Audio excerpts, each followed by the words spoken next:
BPSC की तैयारी के संदर्भ में आज हम एक मुजरिम की पड़ताल करेंगे। मुजरिम? हाँ, एक ऐसा मुजरिम जो गन्ने के खेतों में घुसकर फसल को चुपचाप धीरे धीरे अंदर से खोखला कर देता है।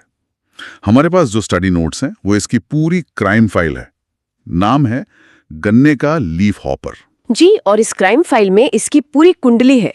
इसका असली नाम क्या है, ये दिखता कैसा है, ये अपना जुर्म कैसे अंजाम देता है, और सबसे जरूरी इसे रंगे हाथों पकड़कर काबू में कैसे किया जाए। बिल्कुल, तो आज हमारा मिशन है इस फाइल के हर सुराग को समझना, हर तथ्य को दिमाग में बिठाना, ताकि बीपीएससी की परीक्षा में इससे जुड़ा कोई भी सवाल हमें चौंका ना सके। बिल्कुल। तो चलिए इस दुश्मन की पहचान से ही शुरू करते हैं।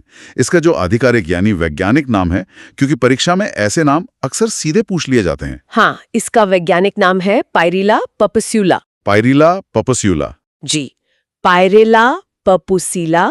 इसे आम भाषा में लीफ हॉपर कहते हैं। और ये बात गांठ बांध लेनी चाहिए कि बीपीएससी जैसी परीक्षाओं में जहां एक एक नंबर मायने रखता है, वहां वैज्ञानिक नाम सीधे सीधे वस्तुनिष्ठ प्रश्नों का हिस्सा बन जाते हैं। तो मतलब पायरिला परपुसिला, इसे 2-4 बार दोहरा लेना ही बेहतर है। बिल्कुल ठीक है, नाम तो दर्ज हो गया। अब अगर कोई किसान या कोई अधिकारी खेत में इस मुजरिम को पहचानना चाहे तो उसे क्या देखना होगा? नोट्स में इसकी 2 अलग-अलग अवस्थाओं का जिक्र है। एक है निम्फ और दूसरी है वयस्क। ये क्या है और इनमें फर्क क्या है? देखिए, ये इसके जीवन के 2 पड़ाव हैं, जैसे आप कह सकते हैं बचपन और जवानी। अच्छा। और दोनों में इसकी शक्ल अलग होती है, जो इसे पहचानने के काम को थोड़ा पेचीदा बना देती है।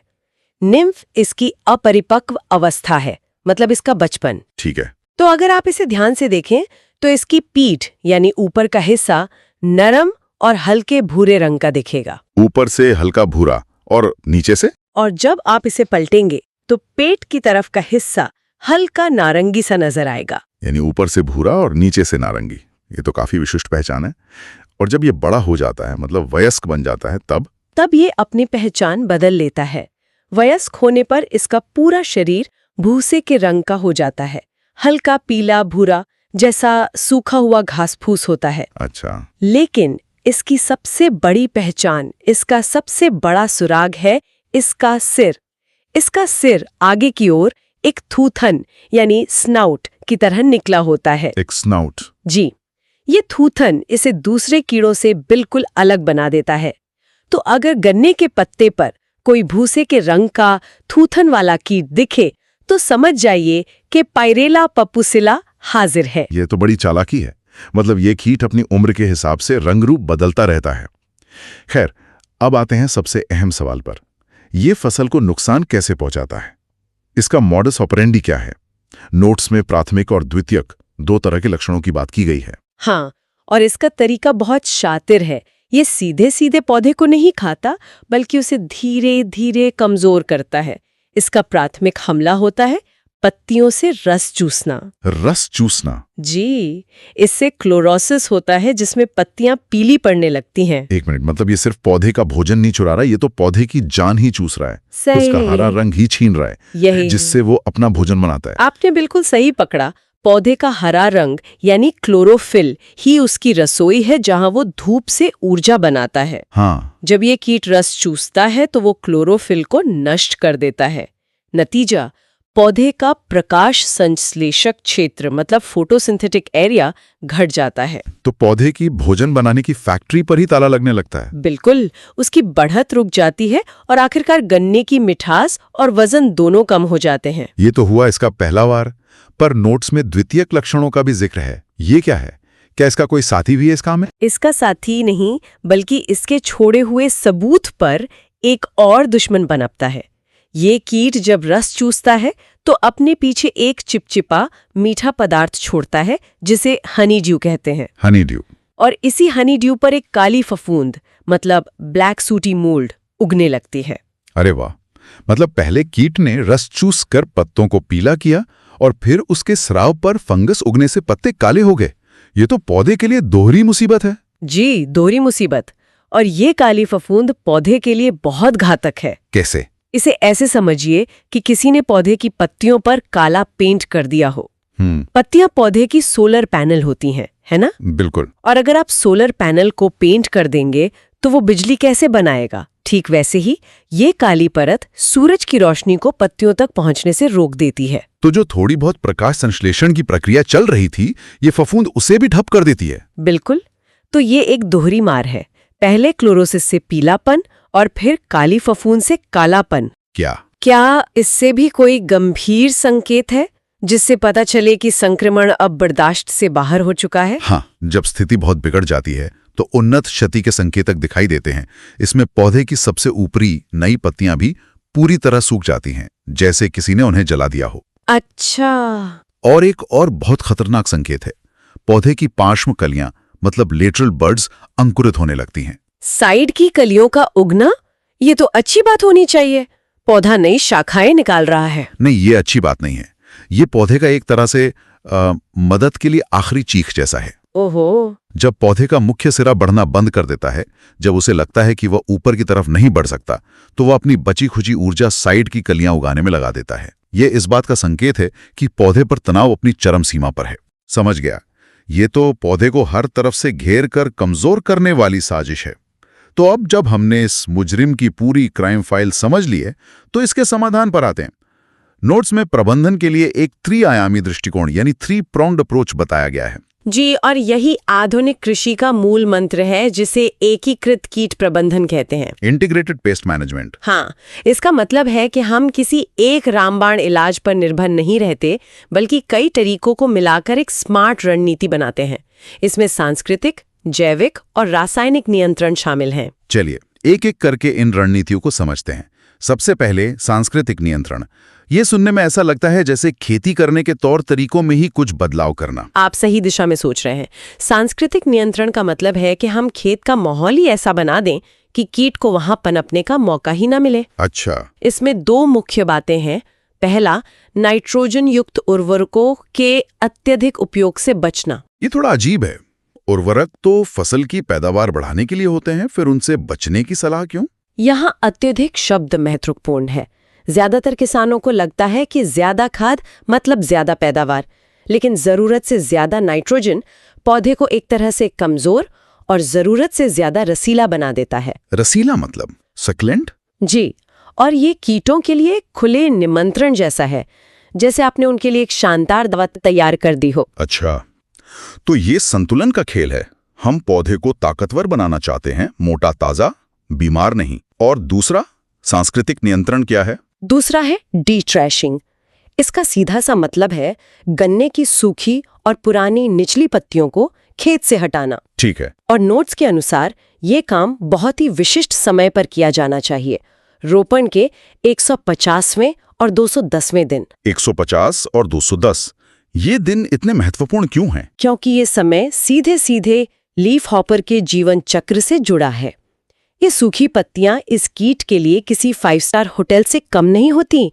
ये इन्हीं में छिपता है, आराम करता है और अपने अंडे देता है। अच्छा। जब हम 150वें और 210वें दिन इन पत्तियों को हटा देते हैं, तो हम एक ही झटके में कीटों का घर और उनके अंडों की नर्सरी दोनों को तबाह कर देते हैं। परीक्षा के लिए दिन याद रखना बहुत जरूरी है। समझ गया।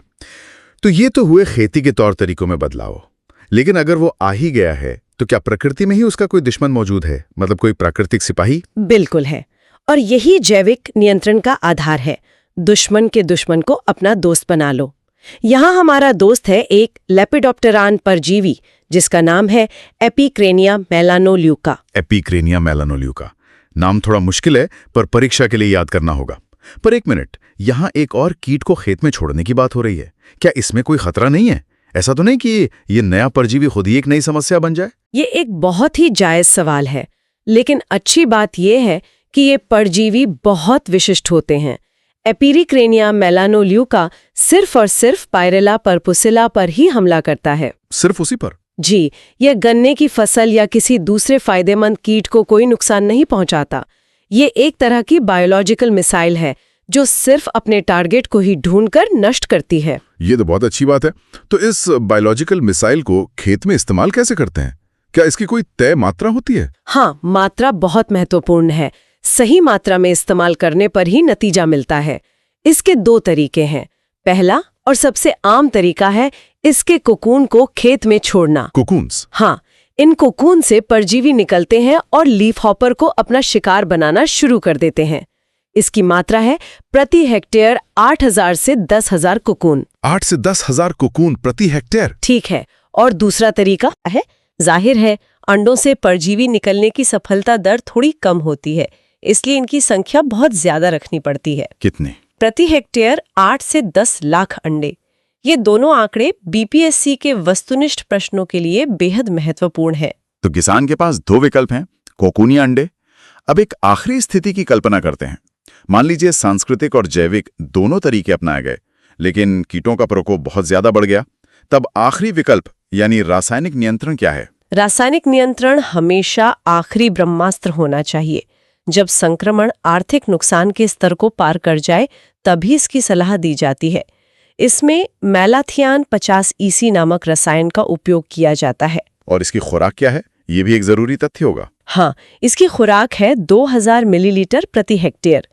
इसे पानी में मिलाकर फसल पर छिड़काव किया जाता है, लेकिन यह हमेशा याद रखना चाहिए कि रासायनिक कीटनाशक मित्र कीटों को भी मार देते हैं और पर्यावरण पर भी असर डालते हैं। बिल्कुल, इसीलिए एकीकृत कीट प्रबंधन में इसे हमेशा अंतिम उपाय के तौर पर रखा जाता है। बहुत बढ़िया।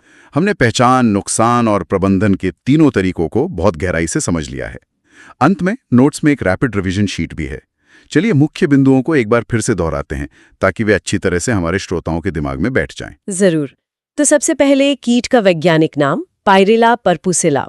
पायरेला परपुसिला, ठीक है। पहचान है निम्फ अवस्था में ऊपर से भूरा, नीचे से नारंगी, और वयस्क में भूसे जैसा रंग और एक थूथन। हाँ, वो थूथन जरूर याद रखना है। जी। नुकसान का तरीका है क्लोरोसिस यानी पीलापन और हनीड्यू पर उगने वाली काली फफूंद, दोहरी मार। फिर सांस्कृतिक नियंत्रण में सबसे महत्वपूर्ण है डी-ट्रैशिंग का समय, रोपण के 150वें और 210वें दिन। 150 और 210। जैविक नियंत्रण के लिए हमारे दोस्त का नाम है इपिक्रेनिया मिलानोल्यूका। और इसकी खुराक? उकून के रूप में 8,000 से 10,000 प्रति हेक्टेयर, या फिर अंडों के रूप में 8 से 10 लाख प्रति हेक्टेयर। और अगर कुछ काम न करे तो रासायनिक ब्रह्मास्त्र है मैलाथियान 50 EC, जिसकी खुराक है 2000 मिलीलीटर प्रति हेक्टेयर। ये बीपीएससी परीक्षा के लिए एक बेहतरीन और संक्षिप्त सारांश है। सारे मुख्य आंकड़े और नाम इसमें शामिल हैं। तो आज हमने गन्ने के लीफ हॉपर पायरेला परपुसिला की पूरी क्राइम फाइल खंगाल ली। हमने समझा कि उसे कैसे पहचाने, वो फसल को कैसे नुकसान पहुंचाता है और उससे निपटने की रणनीतियां क्या हैं। बिल्कुल। और मुझे लगता है कि आज की सबसे बड़ी सीख है वो एकीकृत दृष्टिकोण। यह केवल एक कीट के बारे में जानकारी नहीं है, बल्कि यह एकीकृत कीट प्रबंधन के उस व्यापक सिद्धांत को दर्शाता है जो टिकाऊ खेती का एक महत्वपूर्ण स्तंभ है। सही बात है। बात सिर्फ पायरेला परपुसिला का नाम रटने की नहीं है, बात ये समझने की है कि कैसे 15वें दिन डी-ट्रैशिंग करके हम एपिक्रेनिया जैसे जैविक दोस्तों की मदद करते हैं और रासायनिक स्प्रे की नौबत ही नहीं आने देते। बिल्कुल। और अब श्रोताओं के लिए एक विचार छोड़ जाते हैं। जिस तरह हमने एक कीट के प्रबंधन के लिए एक बहुआयामी और एकीकृत दृष्टिकोण देखा, क्या कृषि में अन्य बड़ी चुनौतियों जैसे कि जलवायु परिवर्तन, मिट्टी के स्वास्थ्य में गिरावट या पानी की कमी से निपटने के लिए भी इसी तरह के एकीकृत और समग्र दृष्टिकोण की आवश्यकता नहीं है? इस पर सोचिएगा।